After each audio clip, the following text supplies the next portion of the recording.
Great, thank you. I think we'll kick off now, and then as other attendees come in, they can join as we're introducing what's going on. So welcome everyone to our webinar, using GIS in systems thinking for improved support for biodiversity net gain. Today, we're joined by Katie Dawson. Katie's been working in the infrastructure industry for 8 years and with GIS for 12 years. She completed a bachelor's degree in wildlife biology and master's in landscape ecology before doing an industry-sponsored PhD in technologies for sustainable built environments.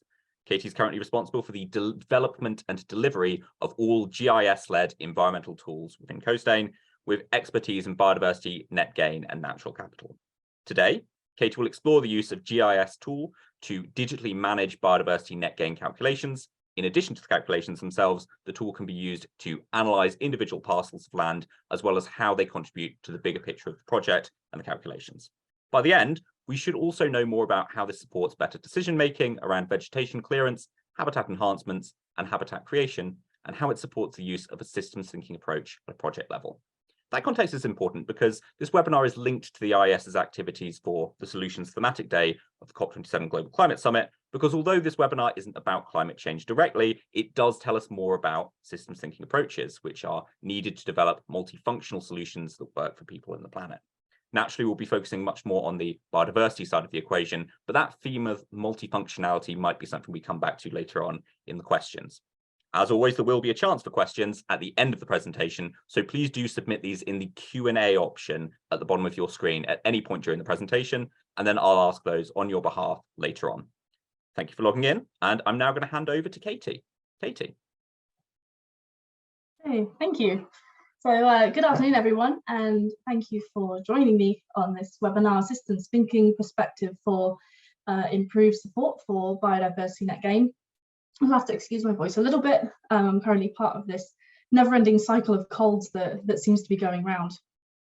And anyway, a little bit about me. I forgot we had the bio.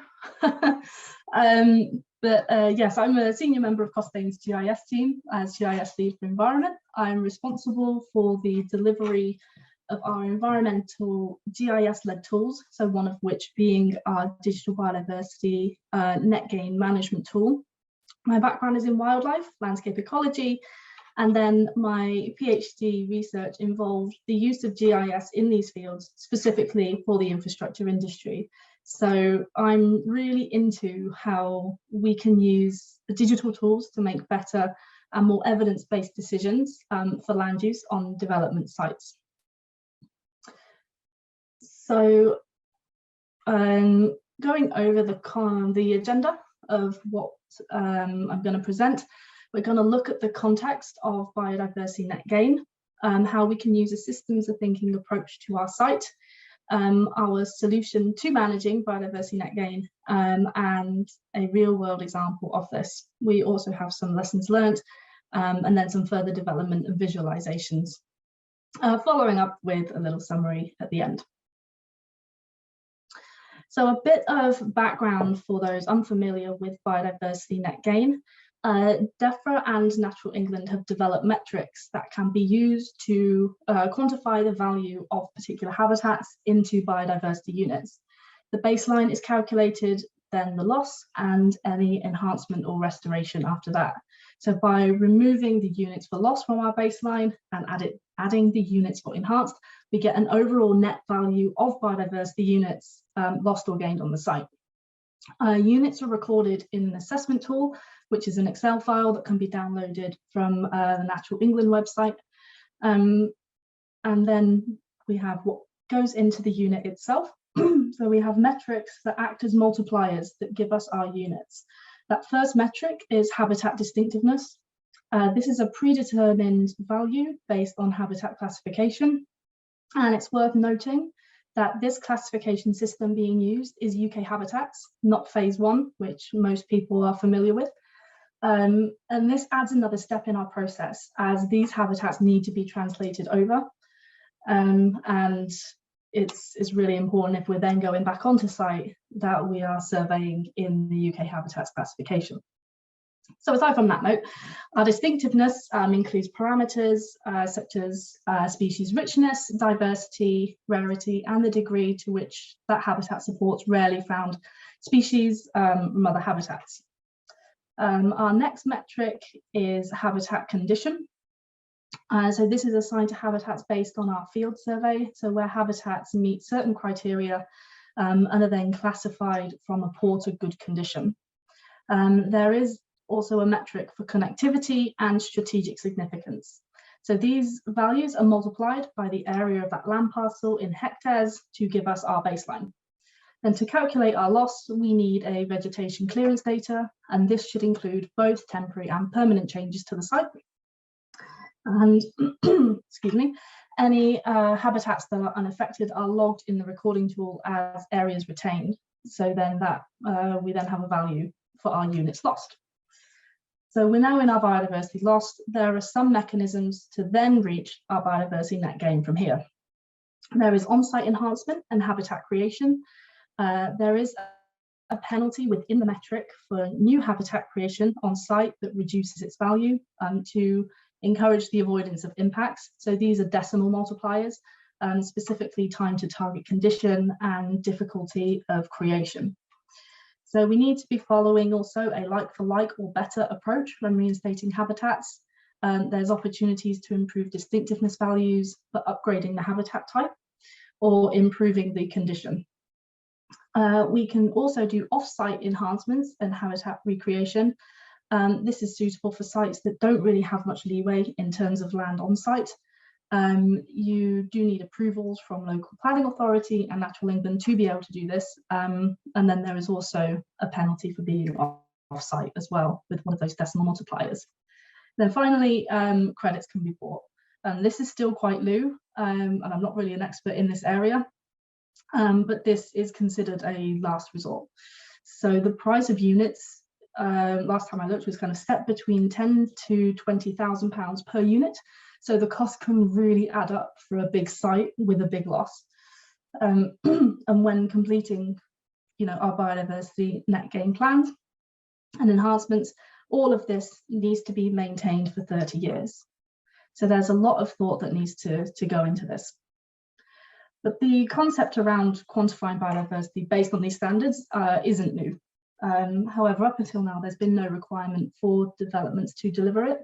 The new Environmental Act, as of autumn 2021, after our 2-year transition period, approval needs to be given for net gain by local planning authorities. The planning authority can only approve the biodiversity net gain plan if that development has an on-site gain of 10%. This is the net gain objective. And of course, there are some exemptions to this, different kinds of developments, DCOs, etc. So not every project will have to follow this, but it is recommended that steps be taken to avoid and reduce impacts to those habitats that have high biodiversity unit value before having to resort to offsetting.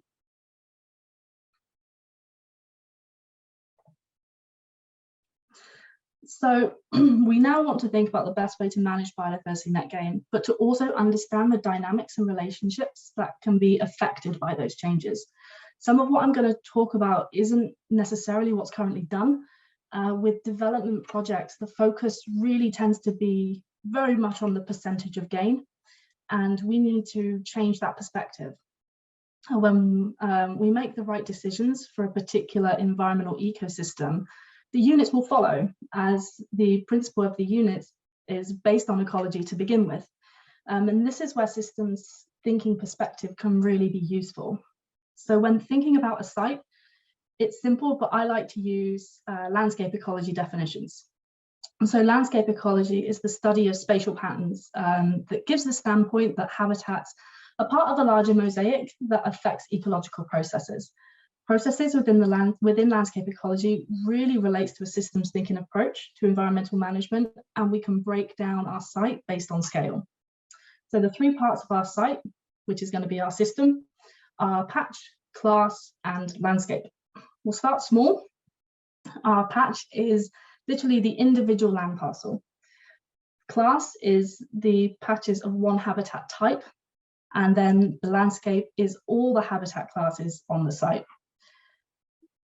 But how do these apply to the principles of biodiversity net gain and environmental improvement? Again, I'll start small. The elements within an individual patch are basically all of the metrics that I introduced to calculate biodiversity units. When we analyze the baseline and loss, we are looking at units at the patch level. We can identify the location of those affected habitat parcels, if that parcel is of high biodiversity unit value that we should avoid losing, and whether they are suitable for enhancement based on their condition value. Also, any removed individual habitat parcel needs to be replaced on a like-for-like basis or better. So fully understanding aspects like topography, drainage, canopy cover, etc. at this level allows you to make a more informed decision to ensure that enhanced or reinstated habitat thrives, and we thus increase the gain of units. And then finally, the analysis of habitats at the patch level is important when it comes to the support of individual species. So you'll notice biodiversity net gain is very much based on habitat type. We don't really introduce basically fauna species into this. But with our patch level analysis, you may have one nest present in one habitat parcel that isn't present in a parcel of the same habitat type. And thus begins the implications of species as we develop a site, and something that we're not really adding as part of our calculations. So that's patch level. Things get a little bit more complicated when you start to consider biodiversity net gain at the class level. So patch level biodiversity units can be summarized within the recording tool to class level. Means you have a lot less entries and it's a lot easier to edit. So for example, we can add one entry for broadleaf woodland that includes the area of all our patches rather than adding an entry for each individual patch. You can compare the amount of loss for habitat types, particularly if the project has targets around a particular habitat type like woodland or wetland protection. Understanding the effect of the loss on a habitat type can also provide general insights on how species may be affected by this from the perspective of habitat loss.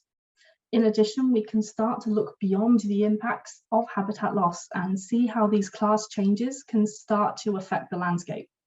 So one of the major impacts of infrastructure on wildlife is fragmentation and corridor effects. There is currently a metric for connectivity within the reporting tool, but that metric has very little numeric weight within the calculation. And the study of fragmentation in landscapes is not a new concept, particularly in academic research. And there are many metrics and formulas that can be implemented to analyze land use change. So for example, at the class level, we can identify the change in mean patch size and patch density. So for example, generally, how is the size of our patches of woodland changing? Are they becoming bigger because we've removed smaller patches, or are they becoming smaller because of the amount of woodland that we're losing? And how isolated are they becoming? Are they becoming further away from each other? Are we increasing fragmentation? Or I can't see how you can get them closer together without habitat creation. So we can start asking questions around the vegetation clearance, if that habitat is becoming more fragmented, leading to potentially species bottlenecking, and then around habitat reinstatement and habitat placement. So for example, are there opportunities for wildlife corridors? Will enhancement help a species that's been affected by the loss? And there are so many possibilities with the amount of metrics that are there to analyze changes at the class level. And it really makes our system a lot less simplistic, demonstrating the dynamics and relationships that can be forgotten about with biodiversity net gain calculations. As I said, the calculations are really based on habitat types and those numbers in hectares that are removed, not really the changes and the underlying relationships that's happening. So then finally, we have the landscape level, which is our overall percentage of loss gain on the site, our real holistic view of what's going on. This is what is reported and is therefore seen as most important aspect of the calculations. And any changes at the patch or class level size are going to influence the number of units on this site, so that just the smallest change at the patch level can influence our landscape level. And this can also be said for fragmentation impacts and changes in the heterogeneity of the site as well.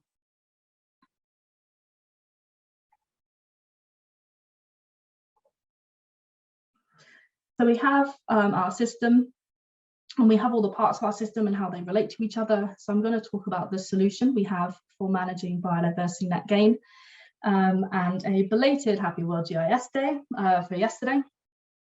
I hope you all celebrated, looked through some nice old maps and so on.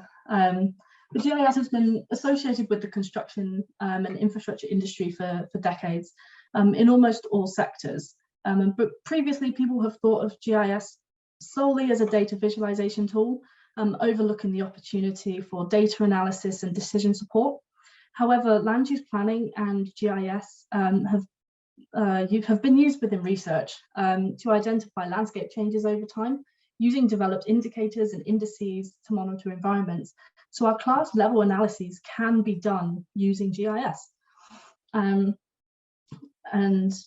honestly, the more I work in this field, I said I've got about 12 years experience with GIS. The functionality around data collection, analytics and visualization never fails to amaze me. It develops so quickly and is such, I believe, a vital tool for, I think, just sustainable development in general. But we've developed a functional service that acts as a single source of truth for all biodiversity calculations and can be edited and then exported. But when is the best time to implement this kind of tool?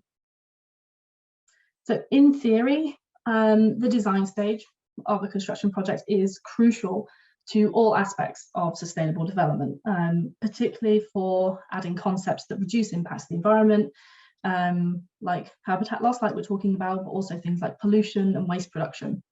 It's also in this phase where the cost of changes is the lowest. So making the best phase for realizing aspirations, influencing costs, and adding value in the context of project improvement. And by including biodiversity values in our design, we can compare scenarios and make changes to the design when the costs are lowest. However, this isn't always possible at the moment, as biodiversity net gain is a relatively new concept within the last few years. But even if biodiversity loss can't be influenced by the calculations, the landscape design can be used to optimize the number of units we can gain. In addition, we need to normalize the collaboration between BIM and GIS by including spatial coordination at the concept design stage. We can really get a clear picture of how habitats on site can be affected. And currently, this kind of placement for implementation isn't normally possible with current projects that are kind of putting targets of biodiversity. These are projects that have already begun works, and so vegetation clearance won't necessarily have been affected by the habitat calculations. Hopefully this will change as new projects begin, of course. So all of this stuff around the system, the opportunities, implementation is great, but in reality, on a site, there are some real problems implementing biodiversity net gain without the added complexity of our system approach. And I'm going to give you our real life example. So our project had a commitment to achieve no net loss. This was before our 10% mandate. But to be able to show progress against this target, multiple data sets were required, including project clearance plans, project landscape plans, off-site designated funds projects, and ecological surveys. And in addition, projects will have different data sets depending on their life cycle within the project. And currently this data can be stored in multiple different places, held by multiple different people, which really happens when you have projects that have joint venture partners or different design partners, and it can make it really difficult to get that holistic view, especially if that project has multiple schemes as well. It just adds to the complexity. And reporting this data is required to ensure that biodiversity losses are reduced on site, and that best practice and lessons learned can be shared. So just quickly through this, because I see how we're doing with time. So going through with baselines, we want to follow best practice, measuring our area accurately. We should be in hectares. GIS obviously is a great way to do this. I think GIS is probably the answer to all of these points. We want to clarify the exclusions. We can identify things like our ancient woodlands and any designated sites which we don't want to touch. We want to record what cannot be measured. We have this, but this hasn't been necessarily done for the projects that I've worked on, because these kind of aspects include things like connectivity that were mentioned as part of our class level analytics that don't really hold much weight in the calculations when it comes to vegetation clearance. But there are also other features that, particularly within urban areas, that may be of interest, things like green roofs or living walls, that these kind of qualitative values should be recorded. We need to identify limitations, and this really is gaps in data. That's probably the biggest hurdle in all of this, is data. But any gaps can be helped using, we have land cover data, you can use drone data, satellite imagery to try and fill those gaps. Take a precautionary approach. If any habitat, distinctive or condition is unsure, then put it in a higher tier, particularly for the baseline, which means we're not undervaluing the landscape. We need to justify all our assumptions. So when we're on site, we want to use records and photographs to justify any decisions. And this is really around condition. Condition is really much based on the judgment of the ecologist. So this point is very, very important. We also want to be consistent throughout our project as well, not only projects that have multiple schemes, but just on the same project using the same metric. There are different versions of the metric that's been improved over time. We want to make sure we're using the same one throughout, and that our data collection method through the project life cycle is also the same. And then we also want to be transparent. We want to show how we have come to our decisions, show our evidence, and also consider making some of our GIS layers available to any local environmental record centres. So just very quickly, our baseline for our example site.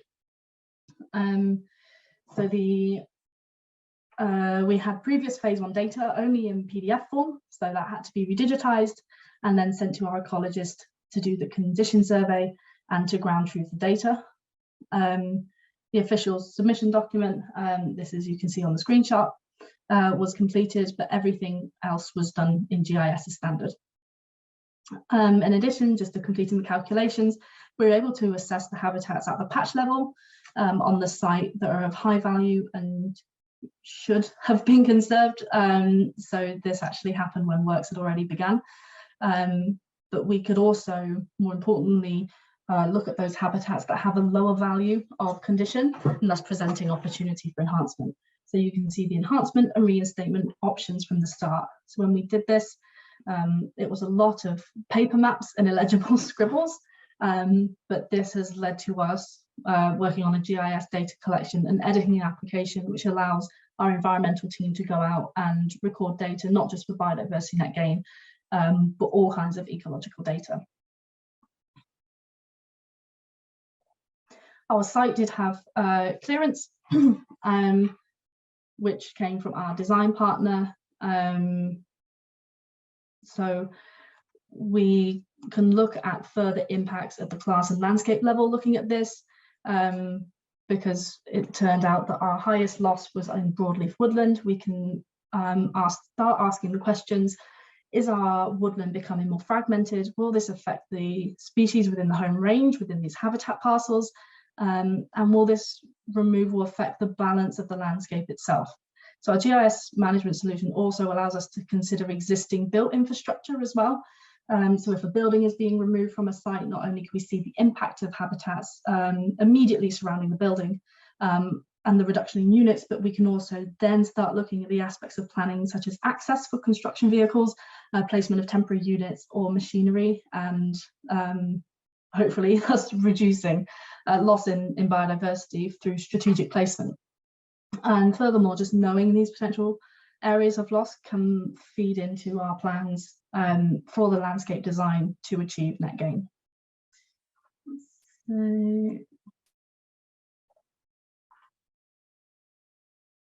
So the habitat creation was probably the most important in this particular project.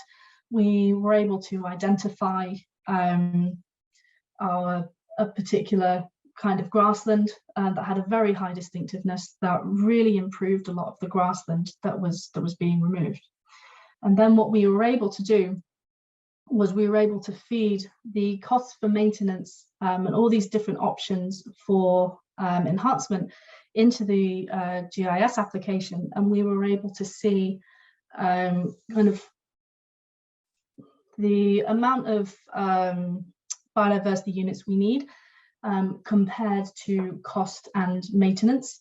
So we were able to show that we just needed to reinstate the habitats that were lost. We didn't need to go through enhancement in order to reach our no net loss goal. And that we didn't actually need to have our grassland established to a good condition. So we were going to be saving on maintenance costs in that area as well. So we were able to go, I think, to a fairly good, moderate to fairly good, and be able to do this.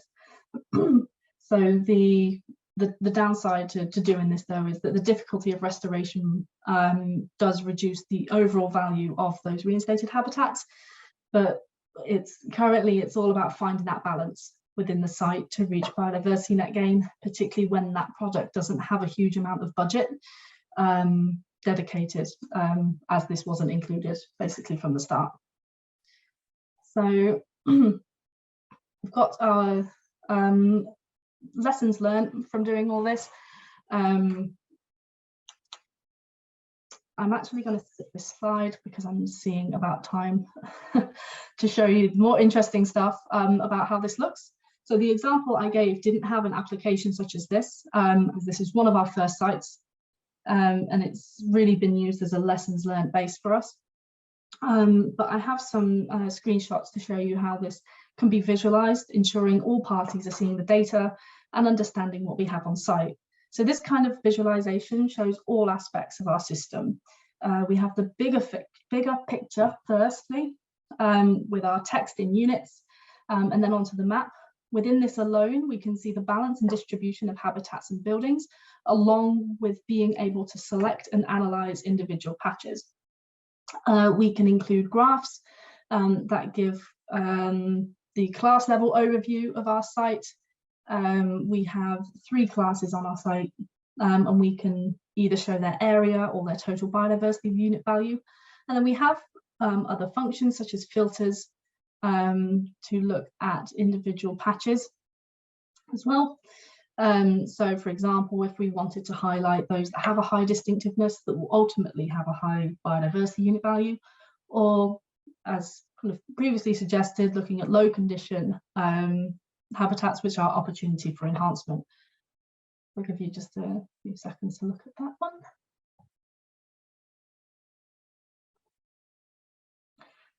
Very similarly, with the loss, we can record which habitats have been lost and view this at the class level, showing our woodland is the highest habitat being removed. Again, asking those questions, how is this going to affect fragmentation, etc. With a site as small as this, we would probably have to look broader at the surrounding habitats for how this may be, I want to say problematic, but how this may affect other species within the local area.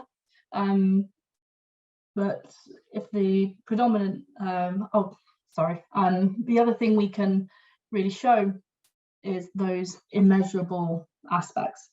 So we've got trees here. So the trees are on a grassland habitat, and seen as that grassland habitat has been recorded as grassland, those trees aren't actually included in the calculation, even though they provide obviously immense amount of ecological and environmental benefit. So again, trying to include those unmeasurable aspects, so we are getting the full kind of benefits for the environment. Our last visualization, we have the site summary. So this allows us to compare our calculations, but at the landscape level. So this gives us a true bigger picture of the view of biodiversity net gain on site and any specific targets that are being reached. We can visualize the biodiversity units for each part of the calculation, but this can also be edited to include any other patch or class level information that's specific to the project, whatever you want to see really.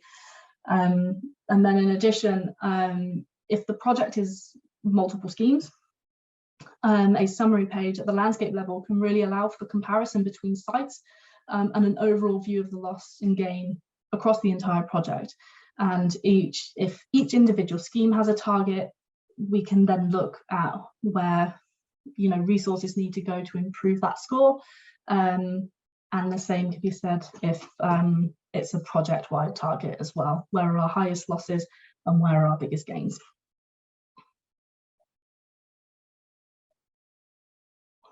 So in summary of all of this, I've just taken you through kind of a breakdown of our project using kind of a systems thinking approach in creating the patch, the class and the landscape. We've looked at the real world example, the realities of it. I'm happy to talk about lessons learned in the question and answer, but we have seen that GIS can really support those analyses and provide really powerful visualizations, along with efficient data collection and ensuring accurate reporting.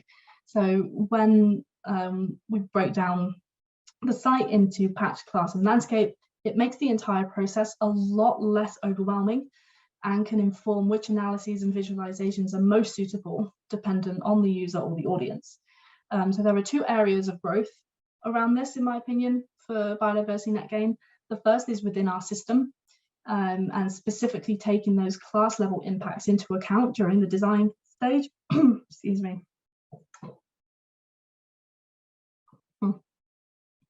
This really shifts the focus from that percentage, just number on a screen, and really demonstrates the perspective of putting the environment first.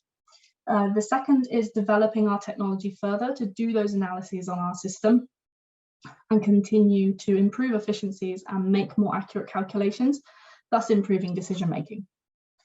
And the use of GIS for supporting biodiversity net gain and the systems thinking approach is just a small part of a digital transformation journey to introduce efficiencies and ingrain sustainability in our daily practices.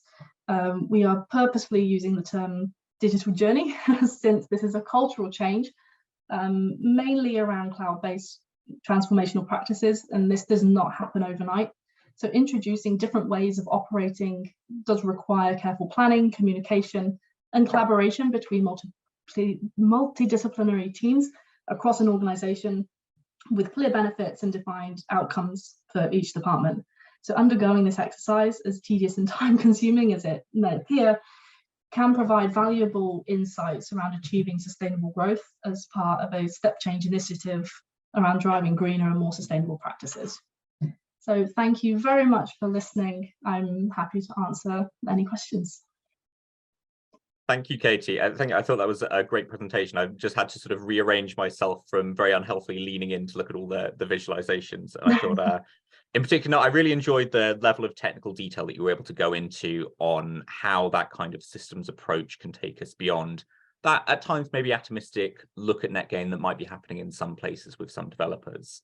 Sort of the connectivity, how it might be lost on the face of the metric, but how those considerations can be re-emerging when we look at GIS or take that kind of approach. So we'll go down to questions. We've got quite a few in the Q&A box already, but attendees, please do remember to submit more because hopefully we'll be able to blast through quite a few of them now and we'll be able to get lots of perspectives. Before we do, I do have one question myself, though, Katie, picking up on that last point you made about that digital journey and sort of tying it to where you opened, really telling us about your passion for the use of digital tools. I'm interested where you see the future of digital tools in sort of work around biodiversity, particularly maybe going beyond that element of visualization into some of those elements of data analysis. Where do you see the future of that going over the next 10, 20 years? Ooh, 10, 20 years. So I think we like to think we're more advanced than we are in this area, unfortunately. And so first of all, I would personally like to see all biodiversity being analysed through GIS to start with. We can then look at other things like automating data collection, even if we have PDFs, that kind of area. But then I guess reaching for the stars, you could, also then put this into kind of an augmented reality, virtual reality, when you're potentially looking at your 3D model on BIM, and then you can actually see those changes in the landscape as well. That would be a really great kind of collaboration that I think I would like to see, and actually being able for people to see that removal of trees before it happens. Seeing that visual change on the landscape, I think, will really affect design. Great, thank you. So we'll bring in some questions from the audience now, and we'll start, I think, as always, with the technical ones. So we've got quite a few that start around metric and data. So we're going to start with those. And the first one is quite simply, which version of the metric, presumably, I think, for Biodiversity Net Gain, is this tool based on, is the question. I think slightly maybe, but yeah, go on. Yeah, so the example I gave was using the 2.0 metric. So that was what was required from the client. But moving forward, really, with any projects, we want to be using 3.1. And then I think there's maybe 1 or 2 versions to come out, I think, before we hit kind of a level of no more versions coming out. But we're always trying to use the most updated one, but that one that you saw was 2.0. Thank you. And how, because it is currently, we are seeing evolving sort of iterations to those metrics. Does your approach need to change at all using GIS as metrics develop, or does it work sort of across different metrics? So the overall concept of the metrics does tend to stay the same across the updated versions. It's more, I think there's more intricacies around particularly the condition assessments that has really changed. They've become a bit more complex, as they should really. But the approach can still stay the same. It will just be making sure that things like data sets, domains, things like that all match what we have in the most updated version. Great. And so staying on the topic of assessments, our next question comes from Colin in the chat, who's asking, says they could see how this could be useful as part of an MCDA approach to some projects, and asks, is the assessment criteria published? So the biodiversity metric is, yes, so that has been created by Natural England and DEFRA, and that is all online that you can find. There's guidance, technical guidance as well, and then there's also the toolkits you can use. There is actually a GIS toolkit I've attempted to use once but hasn't unfortunately worked. But yeah, all of the information that kind of builds that standard for metrics is all there. Yeah. So bridging from those more technical questions into a slightly broader question, Kabar is asking in chat, says first, I'm bothered about the number of assessments that developers have to deal with prior to project execution, and asks what we can do about the huge regulatory burden, or however you perceive the regulatory burden to be, on land developers by all of these assessments that need to be carried out. I think it depends on whether the problem is doing the assessments or the number of the assessments. So kind of how I see the amount of different assessments, just environmentally, there's so many that it's almost like you've got all these different systems, and we need to environmentally within, I think the environmental impact statement have, I think, maybe just a more simplistic view of assessments that need to take place, when they need to take place, and almost have it as part of, I think, a 4D BIM structure of when these things need to happen. So it's very clear of when these assessments are happening, what are the requirements, what is the access, and I can understand that it is a huge burden, but a lot of these assessments still need to happen to make sure that what we're reporting in terms of environment is accurate. But I think kind of the system in management is something I think can definitely be improved. And do you think that digital tools help with that burden to some extent? Do you think they Oh, help? absolutely. I definitely think that could help, not only with kind of the management of assessments in themselves, but also for data collection, reporting, etc. So also when you have basically supplementary information on your site, that also reduces the amount of time you have someone on site. So that would make those assessments a lot shorter. It improves safety. You're not having people on site as much. But yeah, also reduces the amount of time that those assessments take to complete. I hope that answers your question, Kabari. I think I think you pretty much hit it. And another question while we're on sort of the regulatory side of things, Alex asks if one has to submit recording data to a central authority, and would it be useful if you had to? I think that question has a few levels. Currently, as a contractor, we're submitting to our client. So where it goes after that, for me, is not something that I've looked at as yet. But in theory, yes, recording, sending to local planning authorities or even central. I think the main issue, though, is because this is quite new, local authorities don't necessarily know how to deal with all of the Biodiversity Net Gain regulations just yet. And there's a lot that they're dealing with, and I'm not sure how well the centralized authorities are built to deal with it as well. So in theory, yes, sending all of that information to local and central authorities would be great, but it's whether they have the infrastructure then to deal with it is I'm not aware of if they have that or not, but it's something to consider. But yes, I think it would be useful for all that information to be shared and available. It's interesting. I think that a couple of these are coming down to the sort of the question of capacity now, both on the sort of authority side, but also that. So I suppose there's an opportunity there long term to think about, is there a better way of doing this that maybe gets that systems thinking approach at the design stage into consideration? Do you think there's any scope for that as we revisit things in the future, maybe? Yeah, absolutely. Absolutely.